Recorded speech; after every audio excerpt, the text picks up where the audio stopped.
la continuación del tema de ser vivo, el ser vivo 2. Vamos a hablar lo que vendría a ser las características principales que ya hemos visto en la clase pasada, además de esos dos más que faltaban, que es justamente el movimiento, la capacidad de moverse, y la reproducción, que es un tema bastante extenso dentro de las características de los seres vivos, ¿okay? Como ya sabemos, un ser vivo, de manera general, estoy colocando acá un resumen, es aquel organismo altamente complejo que tenga la capacidad de nacer, crecer, reproducirse y por último, obviamente tiene que darle paso a la progenie, paso a la siguiente generación, por lo tanto también debe cesar, debe morir por lo tanto. ¿Ve? Listo. Las características que hemos visto hasta ahora, en total son 9, las cuales 7 ya hemos visto en la clase pasada. Primero que todo ser vivo debe ser muy complejo, altamente complejo, ¿saben? Pasamos por 3 niveles, si lo recuerdas: el nivel químico, el nivel biológico y el nivel ecológico. El nivel químico lo pasa cualquier materia, incluyendo a nosotros. El nivel biológico solamente los seres vivos, y el nivel ecológico es justamente la relación entre ambos, entre lo químico y lo biológico. También tenemos la capacidad de irritarnos, es decir, poder responder frente a estímulos que existen en la naturaleza, ¿okay? Poder responder frente a esos estímulos, poder irritarnos. Y obviamente esa irritación, si se vuelve constante, se vuelve permanente, nos va a llevar a una adaptación. Nuestro cuerpo debe cambiar, debe mejorar para poder sobrevivir a ese cambio que sigue siendo constante. Y por último, una vez cuando pasa, mucho tiempo después de tantos estímulos, se genera lo que es la evolución a nivel de especie, a nivel de varias generaciones, ¿okay? Crecimiento es el aumento exponencial del número o volumen de celular dentro de un organismo. La homeostasis viene a ser el equilibrio, la regulación de nuestro medio interno, ¿okay? Y el metabolismo viene a ser todo tipo de reacción que suceda dentro del cuerpo del organismo, pues no, la respiración, la fotosíntesis, quimiosíntesis, entre otros. Todo eso en conjunto viene a ser justamente el metabolismo, que forma parte. Recuerda muy bien que todas las características se relacionan entre sí, no hay ninguna que sea individual, todas se relacionan entre sí, que forma parte de esta, ¿no? Y las dos del día de hoy son justamente el movimiento y la reproducción. Tenemos, todo ser vivo tiene la capacidad para moverse. Ustedes qué dirán, profesor, pero un árbol fuera del viento, del aire, que obviamente no es movimiento propio, no se mueve, no se queda, no se desplaza. No confundir, por favor, movimiento con desplazamiento. El desplazamiento es un tipo de movimiento, pero no es el único movimiento que existe, ¿ok? El movimiento, en pocas palabras, es la capacidad para orientarse en el espacio, poder darse cuenta, entre comillas, su lugar en el espacio, ¿ok? Existen tipos de movimientos como lo son la ciclosis, el tropismo, la ataxia y la anastia. El ciclosis o la ciclosis es el movimiento que sucede dentro de la célula. La célula, por más quieta que esté, entre comillas, realiza diferentes metabolismos, reacciones, por lo tanto debe mover diferentes sustancias y organelas dentro de él. Por lo tanto hay un movimiento que se le llama justamente ciclosis. ¿Por qué el término ciclosis? Porque la palabra ciclo significa circular, ¿ok? El movimiento es circular alrededor de todo el citoplasma. Listo. Mientras que el tropismo es un movimiento relacionado al crecimiento, ¿ok?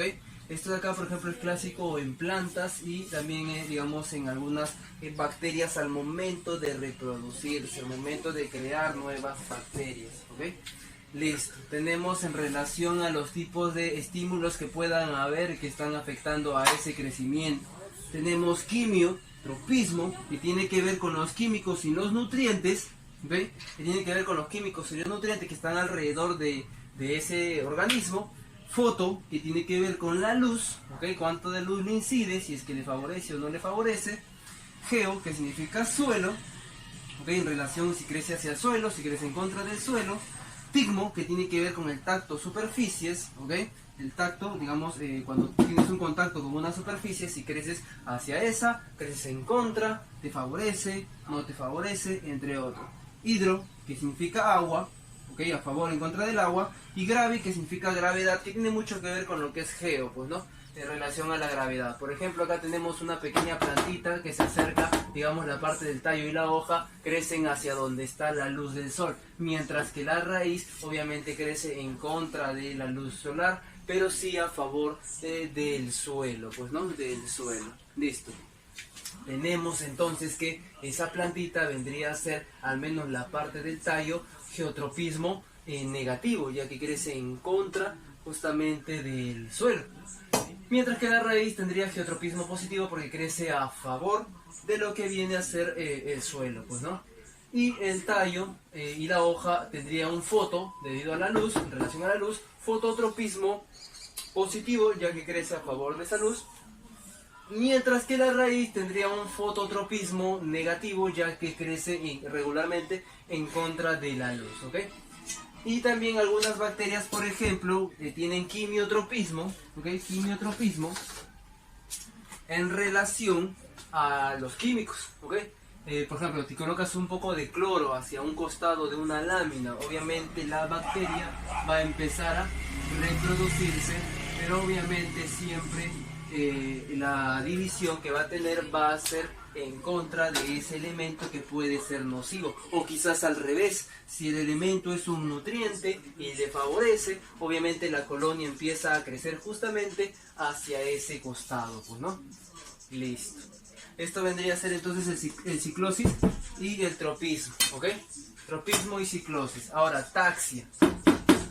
La taxia tiene mucho que ver con el desplazamiento, ¿ok? Acá sí hay un movimiento muy notorio de un punto A un punto B. Viene el término taxi, que literalmente significa desplazarse, cambiar de un punto a otro punto. Tenemos el más conocido, el foto o la fototaxia, ¿ok? La fototaxia puede ser positiva o negativa. Por ejemplo, cuando tú sales en las noches ahí a comer y prendes tu luz, ves a tus amigas ahí, las cucarachas escondiéndose. Este tipo de desplazamiento que tienen las cucarachas es de tipo fototaxia negativo, ¿ok? Fototaxia negativo, ya que se esconden o están, digamos, en contra de la luz. Mientras que cuando tú prendes esa luz, más bien vienen tus amigas las polillas. ¿Qué significa eso? Que estas de acá más bien se acercan hacia la luz, ¿ok? Por lo tanto, estas tienen fototaxia, en cambio de ahora es positivo, ¿ok? Listo. Lo mismo pasa con un pececito llamado goldfish. El goldfish nada normalmente con la parte dorsal en oposición a la luz ingresante en el acuario. Pero si tú colocas la luz hacia un costado, lo que vas a hacer es que el goldfish empiece a nadar un poco inclinado para poder proteger lo que son sus ojos, ¿ok? Listo. Goldfish también son los que normalmente nosotros llamamos como peces dorados, ¿ok? Nastia. La nastia también es un movimiento pero ligero, de solamente una breve reacción, ¿ok? Por ejemplo, tenemos tres acá casos muy conocidos, que es el girasol, que es esa plantita que obviamente, como su nombre lo dice, va a orientarse, digamos, para que reciba la mayor cantidad de luz en relación al viaje del sol en nuestro cielo, ¿ok? Por eso se le llama girasol. No hay un desplazamiento, no está cambiando de lugar, ¿ok? No hay un tropismo, al menos en un solo día, ¿no? O sea, digamos, en un solo instante no hay un tropismo, pero de todas maneras sí hay una reacción frente a ese estímulo, que es justamente inclinarse poco a poco. La plantita mimosa púdica es una plantita en la cual, digamos, está expuesta, ¿ok? Y cada vez que tiene un contacto con alguien toca la mimosa púdica, lo que hace la plantita es simplemente simular marchitarse, ¿ok? Simula marchitarse. ¿Para qué? Para poder evitar que algún depredador se alimente de esta misma. Tenemos también la Venus atrapamosca. La Venus atrapamosca lo que hace es justamente exponer sus hojas, abre esas hojas evolucionadas y permite el ingreso de moscas que van a generar un estímulo e inmediatamente esta se va a cerrar por una reacción, ¿ok? Este tipo de movimiento, que no hay un desplazamiento, se le llama nastia, solamente hay una ligera reacción. Entonces tenemos reproducción. La reproducción es la última característica de los seres vivos. ¿Y qué cosa es la reproducción, profesor? ¿Por qué es tan importante la reproducción, al menos en este planeta? Ya que en realidad los seres vivos tienen dos opciones. Para poder sobrevivir, los seres vivos tienen dos opciones en realidad. Una de ellas es justamente la reproducción, ¿ok? pero la otra es la de mantenerse inmortal. O sea, ¿cómo así poder mantenerse inmortal? La inmortalidad es la capacidad de nunca cesar, nunca morir. Y eso significa que todavía va a mantenerse la vida. Pero eso generalmente se da en casos en los cuales el ambiente es muy desfavorable. Si es tan desfavorable, yo no sé si mis crías van a sobrevivir. Por lo tanto, no me conviene tanto tener crías, sino que lo que me conviene es simplemente mantenerme yo con vida. ¿Ok? En cambio, como vivimos en un planeta que es muy, digamos, rico, muy sano, con un ambiente adecuado, preferimos entonces la vida. Al menos acá prefiero lo que es la reproducción. Ya, profesor, ¿y qué cosa es la reproducción? Es la capacidad de formar nuevos individuos, progenie, a partir de la herencia de ciertos caracteres mediante una molécula muy conocida llamada ADN, ¿ok?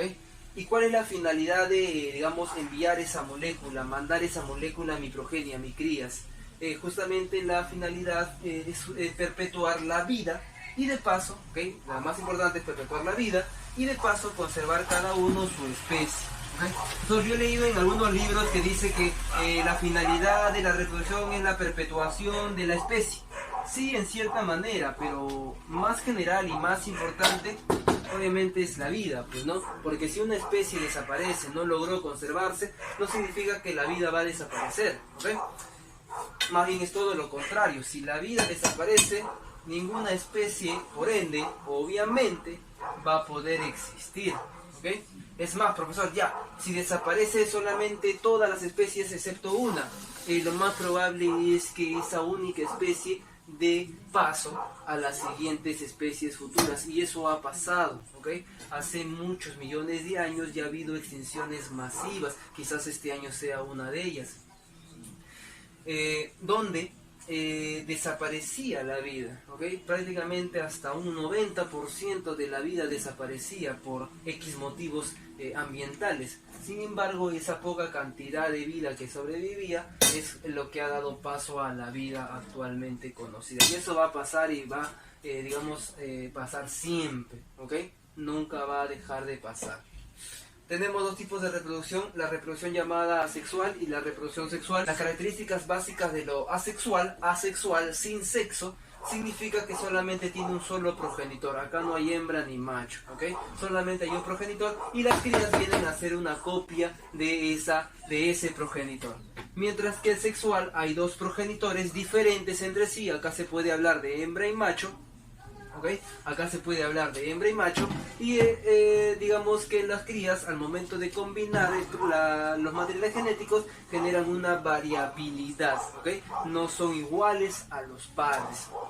Empezamos entonces con lo asexual, ¿okay? Que tiene un solo progenitor y es una copia. Tenemos los 4 básicos que son los de arriba y 2 más que pueden venirte en el examen de admisión, que son los siguientes. La primera es la bipartición, ¿okay? Que se da generalmente en bacterias o también llamada fisión binaria, como su nombre lo dice, se va a partir en 2.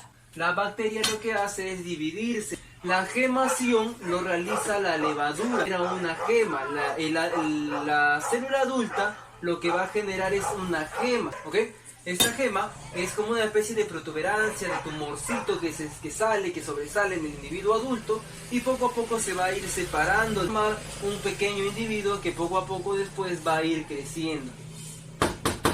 Esporulación, o también llamada fisión múltiple, es muy parecido a la bipartición, pero en vez de partirse en 2, como su nombre lo dice primero, ahora se va a dividir entre varios, de 4 a más, ¿ok? Lo realizan, por ejemplo, organismos como protozoarios, así tal cual el Plasmodium, ¿ok? Listo. La fragmentación lo vamos a poner entre comillas, ya que la fragmentación es una reproducción, digamos, asexual, sí, pero no es tan natural. Generalmente se da por alguna ruptura del cuerpo artificialmente, por un accidente o quizás por el ser humano. ¿Qué es lo que pasa? Tú vas, por ejemplo, a Ancón, te consigues una estrella de mar y te la llevas a tu casa, le cortas un brazo. Al cortarle un brazo, te vas a dar cuenta que ese individuo, pasado una semana, va a regenerar el brazo. Profesor, ¿y el brazo? ese pedacito de brazo que tú has cortado, si lo dejas junto a la estrella de mar, te vas a dar cuenta que va a empezar a generar más bracitos, ¿ok? Formando una nueva estrella de mar. Ahora ya no vas a tener solamente una, sino vas a tener 2 estrellas de mar, ¿ok? Profesor, ¿y lo puedo cortar varias veces? Sí, siempre y cuando mantengas un cierto tamaño, ¿ok? Del cuerpo que contenga las células madre, ¿ok? Del organismo para poder regenerar nuevas partes. Bien, tenemos el estolón y los tubérculos. El estolón se da en la fresa, ¿ok? ¿Y qué sucede con este tipo de reproducción? Es artificial generalmente. Lo que hacen las personas es lo siguiente: agarran un poco del arbusto de la fresa, sacan un poco de las ramas y lo introducen en la tierra para que el adulto también le dé un poco de nutrientes a esa cría. Lo introducen y esperan a que salga raíz y unas cuantas hojas. Los tubérculos también son muy parecidos. El más conocido es la papa. Lo que genera son individuos nuevos a partir de las raíces. Listo, entonces entramos a la parte que vendría a ser la reproducción sexual de los organismos vivos, ¿ok? Donde intervienen ahora no solamente un progenitor, ¿está bien? Sino que ahora 2 progenitores, donde existe una variabilidad. Profesor, ¿y cuál fue primero, la reproducción sexual o asexual? La primera reproducción que apareció en la vida fue la asexual, ya que los organismos, digamos que necesitaban reproducirse, pero sin embargo todavía no había la suficiente estabilidad a nivel ecológico para que exista una buena calidad de vida. Así que lo que se necesitaba no era calidad, entre comillas, ¿ok? Sino cantidad de copias. Mientras que el sexual ya fue cuando el planeta Tierra se estabilizó y quería más que todo mejorar la calidad. Por lo tanto existió ya una variabilidad, una mejora, una adaptación para poder sobrevivir mejor al ambiente, ¿ok? Listo. Tenemos la sexual según la clasificación de los gametos. Si los gametos son idénticos entre hembra y macho, es decir, que no hay ninguna diferencia, se le llama isogámica. Acá, por ejemplo, tenemos a las algas y los hongos, o nosotros que somos anisogámicos, donde los gametos son muy diferentes. No vas a comparar un espermatozoide con un óvulo, tienen diferente tamaño, diferente forma. Tenemos dentro de los anisogámicos el tipo de fecundación externa y el tipo de fecundación interna. ¿Cuándo se le dice fecundación externa? Cuando los gametos, en este caso pueden ser diferentes o iguales, no importa tanto, son liberados hacia un ambiente externo. La mayoría es hacia el agua, creo que puede ser entre otros, ¿no? El aire, por ejemplo, pero la gran mayoría, al menos en animales, es en el agua. Tenemos los ovíparos no calcáreos, es decir, que ponen huevos sin cáscara, ¿ok? Acá tenemos a los peces y a los anfibios. Los peces, su tipo de reproducción, su acto coital, su acto reproductivo se le llama desove, ¿ok? ¿Qué es el desove? Es justamente, como su nombre lo dice, sobarse, frotarse entre sí para poder excitarse y poder liberar los gametos, tanto masculinos como femeninos, ¿ok? Excepto, lo estoy colocando en verde las excepciones, el tiburón, ¿no? El tiburón no es ovíparo, es decir, no pone huevos, sino que es ovovivíparo. ¿Qué significa ser ovovivíparo? Significa que pone huevos, pero no los bota al ambiente, sino que los mantiene dentro de su cuerpo, dentro de su útero, ¿ok? Y dentro de su cuerpo es donde revientan, y ahí se mantienen por un tiempo y dan a luz a una cría, digamos, casi desarrollada, ¿no? Y es de tipo interna, en este caso, ya que la mayoría de peces es externa. Saben muy bien, fecundación externa, solamente que esta es una excepción, pues, no una particularidad. Los tiburones tienen una fecundación de tipo interno. ¿Listo? Los anfibios, su acto reproductivo, su acto coital, se le llama amplexo o abrazo nupcial, ¿ok? Acá, como puedes ver, hay una sapita y un sapito atrás, no le está haciendo capachón, sino que están realizando el acto coital. El macho se aferra hacia ella mediante una ampolla que tiene en las patitas, ¿ok? Las patitas delanteras tienen una ampolla que le permite aferrarse a esta, mientras que el de acá le empieza a abrazar, ¿ok? Por atrás, y una vez que le abraza por atrás, la aprieta para que ésta libere los huevos, los gametos, los óvulos, ¿ok? Y él posteriormente también libere su semen al agua, y dentro del agua es donde ambos se van a mezclar y generar lo que es la fecundación de tipo externo. Este tipo de fecundación es, digamos, entre la sexual, las primeras que aparecieron, ya que los individuos generalmente al momento de crecer se encontraban en grandes distancias y se movían muy poco. así que digamos que fue la manera más fácil, la manera más ideal para poder llegar a la fecundación. ¿Cuál es el problema con este? Que te genera gran cantidad de individuos, pero a la vez la gran mayoría no sobrevive, ya que es presa fácil, son presa fácil ya que están fuera de la madre, no hay nadie que lo proteja, son presas fáciles de los depredadores, por lo tanto la gran mayoría no sobrevive y solamente sobrevive una parte, así que la manera más fácil de hacer eso es generar bastantes individuos, bueno, a diferencia de la fecundación interna que generalmente no te dan muchos individuos en comparación, pero de todas maneras tiene sus ventajas, pues, ¿no? Por ejemplo, la fecundación interna es cuando el gameto, en este caso masculino, es introducido en la hembra para que exista la fecundación dentro de ella. ¿Está bien? Tenemos a los reptiles, a las aves y a los mamíferos. Los reptiles son ovíparos, junto con las aves ovíparos de tipo calcáreos, es decir, que ponen un huevo que está hecho de cáscara. Profesor, ¿y por qué los reptiles y las aves tienen un huevo con cáscara? ¿Por qué los anfibios y los peces no? ¿Cuál es la diferencia? Lo que pasa es que los reptiles y las aves, al ser terrestres, al salir del agua, en comparación a los peces y los anfibios, empezaban a deshidratarse, ¿ok? Su agua se empezaba a evaporar. Así que una manera más fácil de evitar la evaporación de tu líquido interno es justamente protegerte con algo. En el caso de ellos dos, a nivel de individuo como adulto, son las escamas. Pero en cuanto a sus huevos, que también se pueden deshidratar y posteriormente morir, se le empezó a generar una cubierta calcárea, es decir, hecha de calcio, que viene a ser justamente la cáscara. Bueno, excepciones en reptiles viene a ser la víbora, que es ovovivípara. Ya sabemos qué cosa es ovovivípara, es aquel individuo que tiene la capacidad de formar huevos, pero sin embargo los mantiene dentro de su cuerpo. Las aves sí, todas, ¿ok? Todas, ahí sí no hay excepciones, son ovíparas de tipo calcáreo, es decir, que ponen un huevo con cáscara, ¿ok? Y los mamíferos, todos los mamíferos, exceptuando algunos nada más, son vivíparos. ¿Qué significa ser vivíparos? Significa que tienen la capacidad de mantener a la cría aquí sin formar ningún huevo y digamos que da a luz a la cría desarrollada completa posteriormente, ¿ok? El ornitorrinco es la excepción dentro de los mamíferos, ya que es el mamífero que tiene la capacidad de formar huevos. Nosotros los mamíferos no formamos huevos, ¿ok? No formamos huevos, pero sin embargo, el ornitorrinco, al ser un mamífero muy primitivo, tiene la capacidad de formar huevos. Listo, chicos, entonces hasta acá tenemos lo que vendría a ser la reproducción, la sexual y la sexual, ¿ok?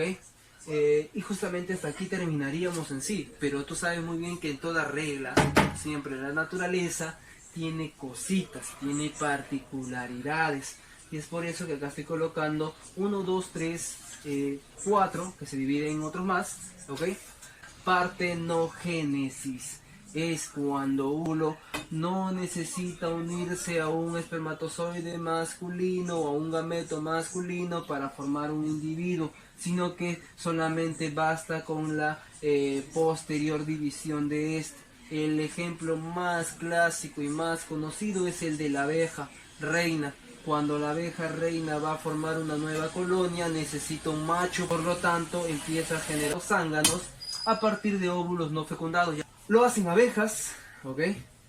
Algunas gallinas, gallináceas como pavos, gallinas ponedoras, reptiles, lagartijas, y no necesitan de un macho. Es más, en algunas especies de reptiles el macho no existe, ha desaparecido, ¿ok? No es importante, recuerda, el macho no es importante. Algunos crustáceos pequeños como la artemia, ¿okay? La pulga de agua, también generan partenogénesis, es decir que no necesitan un macho, solamente puras hembras para poder reproducirse. Y se dice que también pasado el tiempo, por evolución, está predispuesto a que eso suceda en varias especies. ¿Okay? Quizás nosotros también, los seres humanos, desaparezca el género masculino, ¿okay? Aunque algunos ya están empezando. La apomixis vendría a ser lo mismo que la partenogénesis, similar, ¿okay? Pero con este nuevo nombre, porque se da ahora ¿en dónde? Se da en las plantas, ¿okay? La apomixis viene a ser lo mismo que la partenogénesis, pero que se da ahora en las plantas. La conjugación, ¿okay? La conjugación es un proceso no sexual, ¿okay? Te lo dije. Algunos pueden ser, digamos, similares a lo que es una reproducción, pero la conjugación no es una reproducción como tal. ¿Por qué? Porque la conjugación solamente es un intercambio de material genético sin progenie. Y si no hay progenie, sea sexual o asexual, no es reproducción. ¿Ok?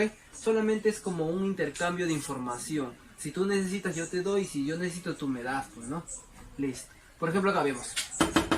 Tengo una bacteria A y una bacteria B.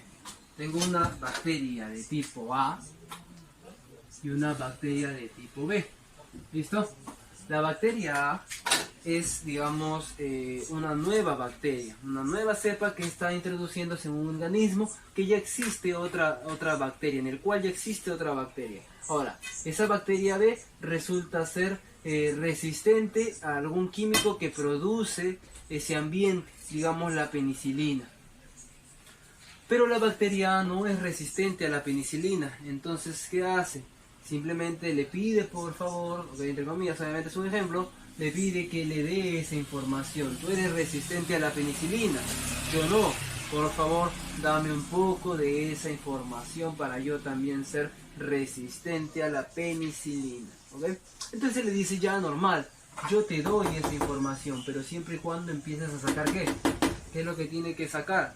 Tiene que sacar su pili sexual, ¿ok? ¡Pah! Saca su pili sexual. Entonces este de acá también saca su pili sexual y juntan pilis, ¿ok? Punta con punta. Juntan los pilis para poder formar una especie de canal del pili sexual y que la bacteria B le envíe esa información mediante ese tubo, ese pili sexual. ¿Listo?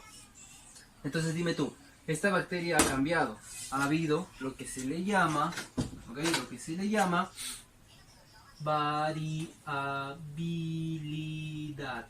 Profesor, si hay variabilidad, por concepto, debería ser reproducción sexual. Pero sin embargo, dime tú, hay progenie, siguen siendo la bacteria A nueva y la bacteria B. Por lo tanto, no se puede hablar, no es una reproducción como tal. ¿Ok? Ten bastante consideración ahí, por favor. Ten bastante cuidado. Listo. Esto de acá, por favor, recuérdalo bastante. Conjugación. Y vamos a resaltar también partenogénesis, ya que también puede venirte, pues, ¿no? La partenogénesis y la conjugación, dos conceptos de reproducciones especiales, sobre todo esta, que pueden venirte. Profesor, ¿y la conjugación dónde se realiza? ¿Quiénes realizan conjugación? Tenemos organismos como las, te lo acabo de decir hace un momento en el ejemplo, las bacterias, pues, ¿no? Pero las bacterias no eran de tipo asexual, acá me lo acaba de decir, en bipartición, sí, también, ¿ok? Son de tipo asexual, pero también pueden realizar conjugación cuando encuentran a otra bacteria. Vamos rápidamente para acabar. El hermafroditismo es cuando un solo individuo tiene de ambos sexos, es decir, tiene de macho y tiene de hembra en el mismo cuerpo, ¿ok? En el mismo cuerpo. Tenemos el autosuficiente. El autosuficiente es aquel organismo que es hermafrodita, que se puede fecundar a sí mismo, que no necesito de nadie más. Tenia solium, ¿ok? La tenia solitaria se le llama así solitaria, ¿por qué? Porque vive sola en un organismo. Y si vive sola, ¿cómo se reproduce? Ah, fácil, porque él tiene de ambos sexos y se puede autofecundar.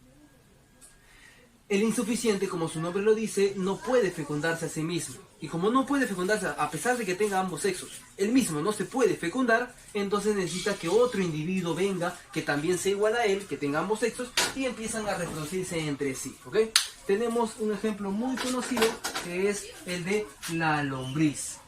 La lombriz de tierra, ¿ok? La lombriz de tierra es hembra y macho. Un lado macho y otro lado opuesto es el de hembra. Obviamente cuando se encuentran dos lombrices empiezan a ponerse en contraposición, ¿ok? Te voy a poner un numerito y me vas a entender. Ahí está. Se colocan uno en opuesto al otro, ¿ok? Opuesto al otro para poder reproducirse entre sí. Listo. Ahora, otro ejemplo clásico es justamente la babosa. ¿Qué hacen dos babosas cuando se encuentran? Babosadas. Las babosas, ¿está bien? Estoy llamando lista. las babosas, cuando se encuentran, ellas no deciden fácilmente quiénes van a ser la hembra y quién va a ser el macho. Lo que hacen simplemente es luchar entre sí. ¿Cómo luchan, profesor? Que tienen armas, lo que hacen es sacar su miembro viril, en pocas palabras el pene, y empiezan a luchar con su pene, ¿no? Es una pelea de esgrima sexual, se le llama, empiezan a pelear. Ahora, profesor, ya, y si uno gana, ¿ok? Si uno penetra primero, automáticamente se convierte en macho y el otro se convierte en hembra, ¿no? Digamos que uno penetra, el otro pues ya perdió, entonces le toca ser hembra.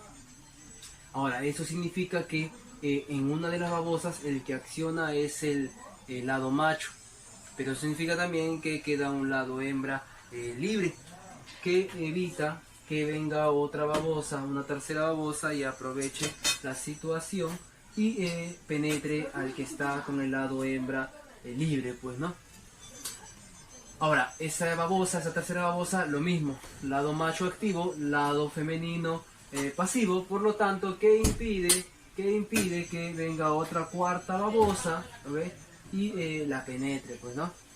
Una y otra vez puede pasar eso, en realidad N veces, está bien, en los fondos oceánicos a veces se veía una fila india de babosas y se pensaba que era para poder transportarse, pero sin embargo después se descubrió que estaban realizando un coito, pues, ¿no? Un acto reproductivo. A veces se veían círculos, ¿por qué? Porque justamente el último va a quedar con lado hembra libre y el primero va a quedar con lado macho libre. Entonces se podían unir y generar así un círculo, ¿no? Para terminar, viene a ser el hermafroditismo de tipo transgénero. ¿Qué cosa es un hermafrodita transgénero? Es aquel hermafrodita o aquel organismo vivo que en realidad tiene solamente un sexo, pero tiene la capacidad de transformarse o cambiar de sexo según las necesidades, ¿no? Acá te voy a cambiar la infancia. Tenemos a un pececito muy conocido, ¿okay? De Buscando a Nemo, que es justamente el pez payaso. Hay una curiosidad con este, porque cada pez payaso macho que hay, ¿ok? Cada pez payaso macho que hay, digamos que es monogámico. Es decir, que solamente tienen una pareja, generalmente de vida, ¿ok? ¿Cuál es el problema? ¿Qué pasa si la hembra es asesinada, muere? El macho entonces trata de suplir esa necesidad de hembra para poder criar a los huevos. Entonces lo que hace simplemente es transformarse, pues, ¿no? Convertirse. Se convierte en lo que viene a ser una pez payasa. ¿Ok? Listo, chicos. ¿Qué significa eso? Que en realidad Marlene no era su papá, sino que se había convertido en su mamá. ¿Ok? Y es por eso que lo buscaba con tanta necesidad. ¿Listo?